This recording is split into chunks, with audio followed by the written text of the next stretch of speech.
Hello everyone and welcome back to my channel, and if you're new, my name is Marina. Today I will share with you some beginner's tips about zero waste, which are easy to take over and can already make a huge difference.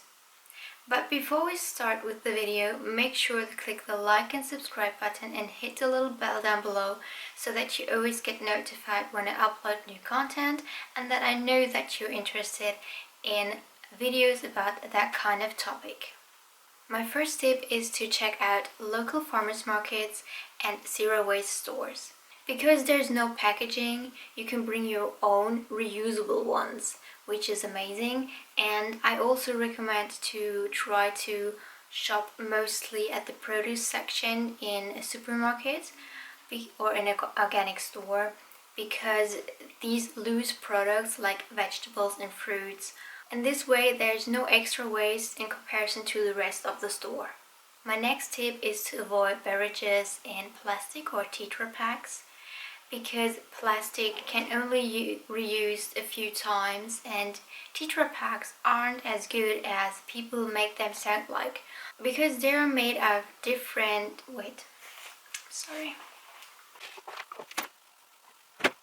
because they are made out of different materials and it needs a lot of time and also energy to separate these materials that they can be reused again. So instead of buying plastic or Tetra Pak, try to buy glass, because glass can be reused over and over again. I don't think there's actually a limit on how often you can reuse glass. So this is the better option, but the best option, the best version would be when you stop buying it completely. I know that's not working for everyone, but then just try and drink less or find glass alternatives. Also find products with compostable packaging. In many organic stores you can find organic chocolate wrapped in plastic foil, which can be compostable. Or also tea brands do make their whole package compostable. This way, of course, you have a packaging, but as it doesn't harm the environment as much as plastic, for example, it's a very great alternative. Tip number 3 is to use the product you already have at home before you buy new ones. Just because there's a more eco-friendly version out there, it doesn't mean that you have to buy the eco-friendly version when you already have something of that kind at home. For example, you still have a few plastic toothbrushes at home. That doesn't mean that you have to throw them away now and buy a bamboo one, because that would be even more wasteful. So use the things you already have, you still have, use them before buying new stuff. And if you really don't want to use it anymore, try to sell it or donate it or give it to friends, because not everyone will agree on your opinion about less waste or zero waste lifestyle, and they may see it a different way. But don't just throw things away because you want the zero waste alternative. And before I go into the next tip, be so kind and share your beginner's tip down below and let me know what you think is something you can apply from one day to another, which can have a huge impact on the environment and our lifestyle. Regarding the zero waste alternatives, only buy what you really need. Just because you see all of these zero waste influencers on Instagram drinking out of a mason jar and having a bamboo, a glass or a metal straw, that doesn't mean that you have to buy this yourself, because you probably have mugs and glasses at home where you can drink out of, and you don't need to buy a mason jar to be more sustainable. Buying a mason jar when you actually don't need it isn't sustainable. It's not zero waste, because you buy something you don't need. Same thing applies, for example, to straws. Why should I have a reusable straw when I don't use it? The same thing applies to everything you see and hear on my channel and on Instagram and social media and everything, because there is no sense behind buying something you don't use. Anyways, I will do a video about the essential, the basics you should have at home, in my opinion, which are great to have at home on a zero waste lifestyle. Also check out my other zero waste videos. I will link them down below, and I probably have a playlist which you can watch too. Another tip about buying things is to buy secondhand. This way you not only avoid new production waste, but you also lower the carbon footprint itself, because there's no new material needed, there's no new production effort needed, and this way there's no extra carbon footprint on your life. Of course, the shipping will be a carbon footprint, but this is very minimal in comparison to when you get a new fresh product. And the next tip, I think we're on tip 6 or 7. I haven't counted, I haven't wrote down the numbers, but it should be around that kind of tip. Minimize, declutter, and figure out what you actually need. There are things in your everyday life you probably don't really need. For example, you don't need to buy a new pair of pants every month.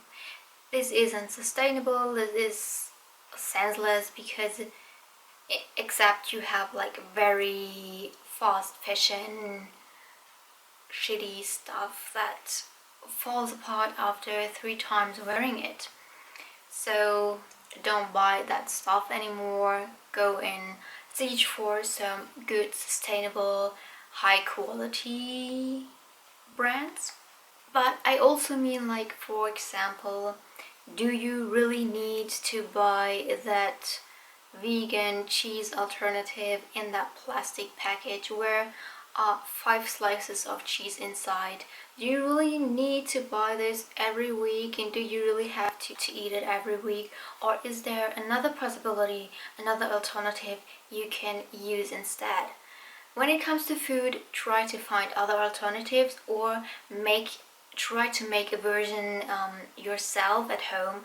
These versions, most of the time, it tastes even better when you do it yourself, and it is less wasteful. Of course it is, because you can buy the things you need in the produce section, or in your zero waste store, or on your farmer's market, and then you can just mix it together yourself, and there are many recipes out there, so no excuse for that. But also, for example, put the microwave away. Do you really need the microwave? Do you really need to heat up that food again, or is it still warm enough? For example, I will go into this in one of my upcoming videos, because I don't have a microwave anymore for a pretty long time now. So stop buying a certain packaged food or something else. Stop buying it for a time, and then you see if you actually miss it or if you forget about it. So this way you can sort out and figure out what you actually need. Of course, this will need a little time, but in the end you will be much freer, because you will have less things to care about and less things to throw away, and that's good. And now to my last point, is to sort your trash. I know not in every country you can sort your trash, but here where I live, we do sort plastic, paper, aluminum,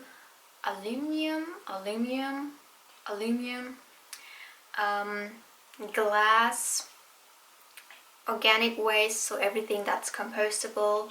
And it would be also great if you have the compost yourself. That's not possible for everyone, because not everyone has their own home.